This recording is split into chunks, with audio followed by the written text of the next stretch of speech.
Help support our coverage with a free account on Privacy, the service that keeps you protected when shopping online. Get $5 to try it now using promo code QZZ2J.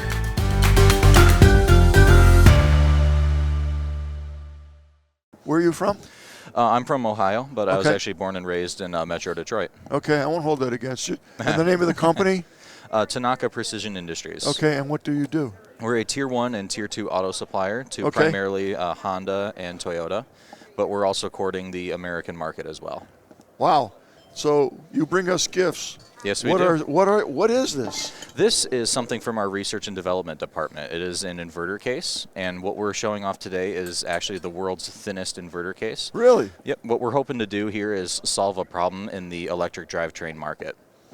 So one thing that the OEMs are doing is focusing on weight reduction, and that's the hope is to make EVs go longer and faster. That would be very cool. It is. Now, what is this?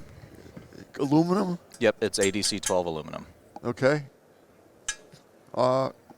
Quite solid. It is, yeah. So you're reducing the weight essentially in the electric vehicle. Exactly. Reduced weight. It's going to go longer because it doesn't need as much energy to pull along the weight. Correct. Wow. And you'll actually see from this one too, we just took one of our sample inverter cases and decided to cut it.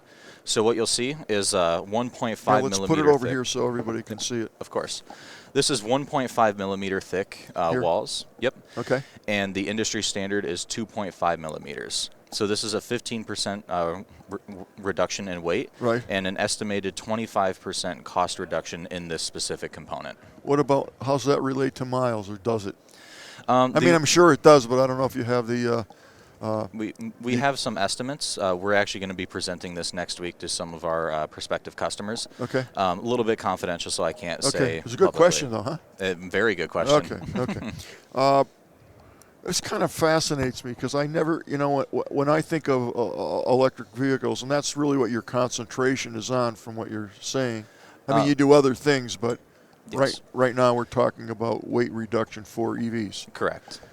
When I think about them, in my head, it's always battery, it's always power to get them to go longer, because that's the ultimate goal. One of the reasons I am I like the energy savings and all that, and there's two sides to that argument that, when you go to get rid of the battery or change it, you're costing you more and doing more damage to the environment than you were if you had a regular car, but let that go. But to me, it's always been about the power, the battery, to have a more longer-lasting, lighter battery to make you go further. I never really thought about conserving on the weight. So it appears, and I don't know, but there'll be some significant savings both in terms of cost for the actual part, but at the end result, you're going to see more mileage. Exactly. And a lot of the OEMs and Tier 1s, they are focusing on battery life. It's not insignificant. However, our own market research is showing that the weight of the components is also very, very significant. And another thing that we've done as well, bolts, nuts, screws, they actually end up being very weighty.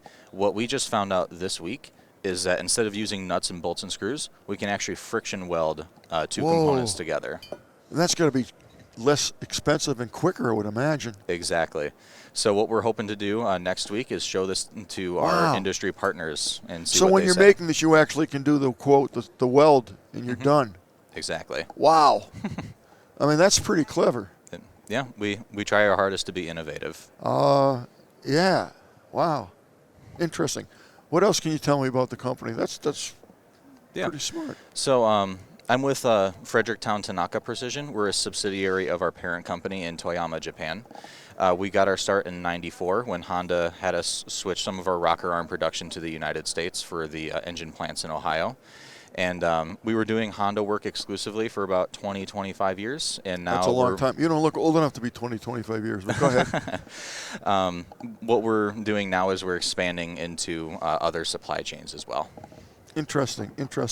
Now, where are these actually built and manufactured? Our research and development department is in Japan. Okay. But if we do get the business here for the North American market, production will be in Ohio.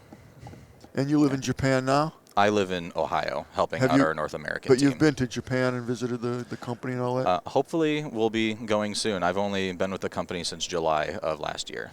Yeah, you're pretty knowledgeable for only being with them since July. Thank you.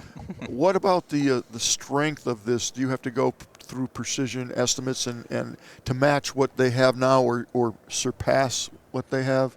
So we're still working with our industry partners to get the benchmarking, but from what we've been able to understand, this is meeting the quality standards that you would see in the market.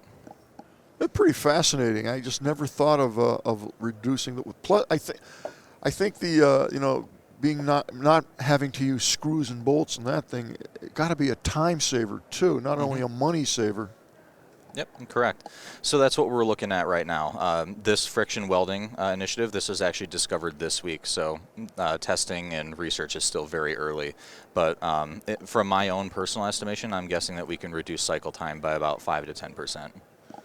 That doesn't sound like much, but that's significant. It's very significant when you're looking at hundreds of thousands or millions of dollars. That can be quite substantial once you add it Now, up. would this be used across all lines? I hate to use the word Tesla, but would this be used by everybody? We're not currently in discussions with Tesla, although they're more than welcome to come talk to us. But right now, we're going to be focusing more on Honda and Toyota. And that's going to give them an advantage in the market because you'll see, I would imagine, a price reduction in the actual cost of the vehicle because it costs somewhat less to make. Also, statistically, you're going to get more miles per charge. I don't know how you say that, but again, because of your product. We're hoping that this will increase the quality of electric vehicles substantially, and that's what we're hoping to do. Do you have an electric vehicle? I don't know. Just got out of college not that long ago. So where'd you go to college? I went to Northwood University up in Midland, Michigan. Okay, very good. And what did you study? Operations and supply chain management. Wow. So you're right in your environment. Yep, and ended up in sales somehow. Don't know how, but here I am. Let me tell you something.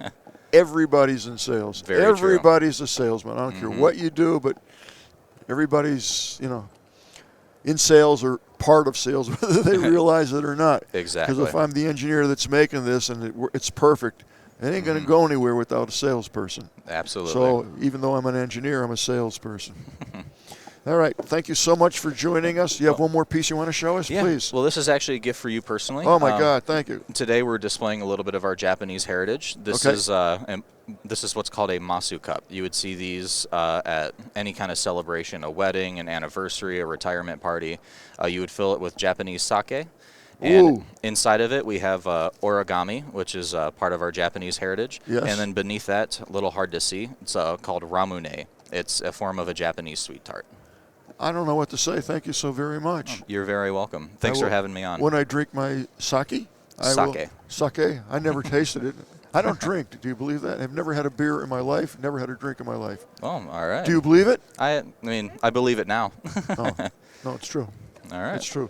But I'm going to start drinking because I got this. Thank you very much. Thanks for having me on. Very clever idea, whoever thought of it. I really just never thought of the weight part of it, but that's a big part of the equation. Probably as big as the battery. Well, maybe not. I don't know. No, it would be in your axle, so it's roughly like the size of a differential. Amazing. They are well built too. My grandkids would not break these. They look like Lego pieces. Yeah, one of my grandsons is named Sawyer the Destroyer. So if you ever wanted those tested, he's the guy to do it. We'll have to give him a call. Okay. Thank you so much, and thank you for this wonderful gift. You're very welcome, and thank you for having me on. It's my pleasure. I learned a lot. Thank you. I wish you a good show, and maybe we'll see you next year, and we can talk about the next reiteration of what you guys are doing. Hopefully we'll have something even better for you. Yeah, maybe you'll have some sake in it. All right. Thank you very much. The Tech Podcast Network's CES 2026 coverage is executive produced by Adam Barker. Technical director is Ravin Ford. Associate producers are Nancy Ertz, Brandy Jackson, and Beth Price. Our hosts are Marlo Anderson, Don Bain, Scott Ertz, and Serge Velasquez. Graphic design by Vicky Gonzalez. Executive producer emeritus Todd Cochran. Award production is provided by Amrock Fab Lab. Studio equipment is provided by PLUGHITZ Productions. This has been a Tech Podcast Network production. Copyright 2026.